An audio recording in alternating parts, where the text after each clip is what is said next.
गडिंग्लज शहर व कडगाव गिजवणे जिल्हा परिषद मतदारसंघासाठी गडिंग्लज येथे आयोजित शासन आपल्या दारी या अभियानाअंतर्गत आमदार हसन मुश्रीफ यांनी या कार्यक्रमाचे आयोजन केले होते। या कार्यक्रमात बोलताना आमदार हसन मुश्रीफ म्हणाले, शेतकऱ्यांनी बियाणे वाटप, रोजगार हमी योजना, ग्रामपंचायतीमार्फत दिव्यांग 5% अनुदान, गरोदर माता पोषण आहार, तलाठी फेरफार डायऱ्या, पीएम किसान ई-केवायसी, MSCBकडून घरगुती कृषी व औद्योगिक वीज कनेक्शन, विद्युत मीटर दुरुस्ती अशा कितीतरी योजनांचे लाभ गावातल्या गावातच देण्यासारखे आहेत।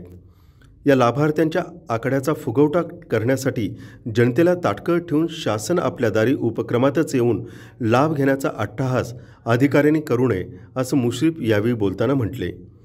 या उपक्रमाला माजी उपनगराध्यक्ष किरण कदम, माजी जिल्हा परिषद सदस्य सतीश पाटील, उदयराव जोशी, सतीशराव यमगेकर, शहराध्यक्ष सिद्धार्थ बन्ने, संचालक बाळासाहेब देसाई मिंचेकर, अशोकराव मेंडुले, सरपंच सचिन देसाई आदी मान्यवरांसह सुमारे 5000 ग्रामस्थांनी हजेरी लावली।